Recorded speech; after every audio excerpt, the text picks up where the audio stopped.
So this question actually has a few parts to it, but it's not too difficult. First, if the question is asking if energy is conserved, well, the answer is yes, because we're not looking at friction, and we're talking about the any sort of friction, air resistance. All of those are not taken into account for these type of questions. And so for question B, all you have to do is figure out the gravitational potential energy because it's at rest at the very top, which means mechanical energy is equal to the gravitational potential energy at that point. Is equal to mg change in y. And so at that very point where it's at the very top, we have 640 times 9.8 times 30. And so if we multiply all of those, 640 times 9.8 times 30, we get 1.9 times 10 to the power 5 joules. And so question C is asking what the mechanical energy will be at the very bottom. Well, remember, energy is conserved everywhere. So at that point as well, it's going to be 1.9 times 10 to the power 5 joules. At that point, all of it might be kinetic energy. Actually, it will be, if you look at the question, all of it at that point will be kinetic energy. But remember, it's conserved. All right, now comes the more tricky questions. So question D. In this question, it's important to remember that energy is conserved. And that's just to write it as, EG decreases, EK increases, like that, just so you show you're learning. But for the sake of time, I won't really be doing that. And so this question, the question initially for D is asking us to calculate the speed at points B and C if it starts from rest at the very top. And so in order to do that, we'll simply plug in what we know. So let's see, the velocity at point B. The velocity at point B, at that height, it is 15 meters. And so what it's going is going from 30 meters all the way to 15. And so what that means is our change in y, so our delta y, will be 30 minus 15. We're going to actually plug that into our equation, and we'll actually just cancel out mass over here.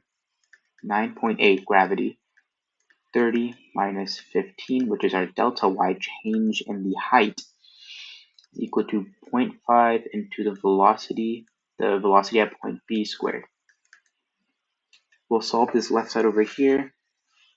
So 9.8 times 15, which gives us 147, 0.5. Divide 0.5 on both sides, we get 294 velocity b squared. And then we'll square root both sides, and the velocity at point B is 17 meters per second. Now, the next part of the question is asking us to find the velocity at point C. And so just a quick little shortcut, what I'm going to do is, we know that delta y is going to be 30 for this question. And I'm just going to shortcut. I'm just going to do a little shortcut. Sort of, I don't have to write all of this. So to find C, at point C, 9.8 times 30, because that's the height, right, is equal to 0.5 velocity c squared. The velocity at point C squared.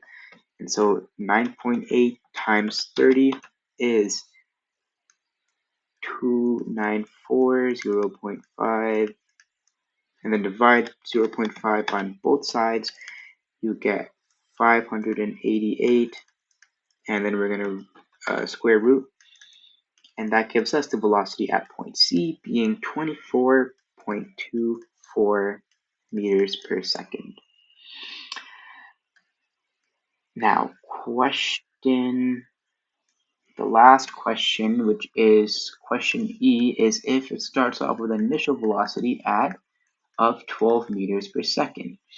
And so what we need to remember for a question like this is that the change in gravitational potential energy, the gravitational potential energy at the very top is equal to the change in kinetic energy. And so what that's going to look like is mg change in y is equal to 1 over 2 mvf squared. And then for point B, I'll add a b subscript, 1 over 2 mvi squared, and add the b subscript. So to solve this, let's just get rid of the mass because it cancels out. It's in every sort of equation. We're left with 9.8, and remember we're looking at point B. Remember when we did point B over here, we found that the height was 15. That's delta y. So 9.8 times 15 is equal to 1/2 minus 0.5. And so we actually know what the initial velocity is. Actually, yeah, wait, we don't need to write b over here for the initial velocity because that just won't make sense. You know, the initial velocity is 12 meters per second, so 12 squared. So 9.8 times 15 gives us 147, and we're going to add whatever we get over here, which I believe is 70. Plug it to my calculator just to be safe. 72, I'm guessing. Yeah, there you go. 72, 0.5 VFB squared. And so 147 plus 72 gives us 219, 0.5 VFB squared.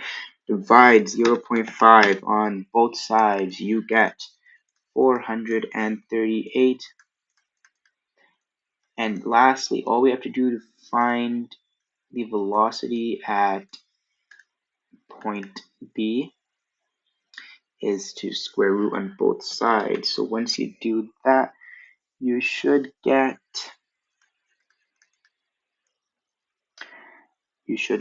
21 meters per second. And so for the last part, what we're going to do is, again, I'm simply going to take a little shortcut to find what it is at C. And so at C, 9.8 into 30, because we're taking the entire height, is equal to 0.5 VBC squared, VFC squared, minus 0.5 times 12 squared. And so 9.8 times 30 is 294 plus 0.5 times 12 squared. Actually, we already solved this, so I don't know why I'm doing that. 72 is equal to 0.5.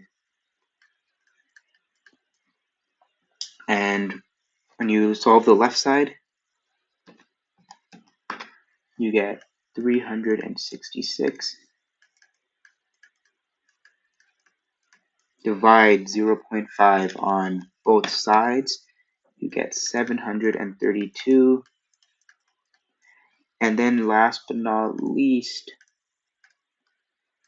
I'm going to root on both sides, which if you root on both sides, that gives you a velocity at point C being 27 meters per second. So these are our answers for a question like this. I'm just putting them in boxes just so they're easier to visualize. And that is how you solve a 5-part question.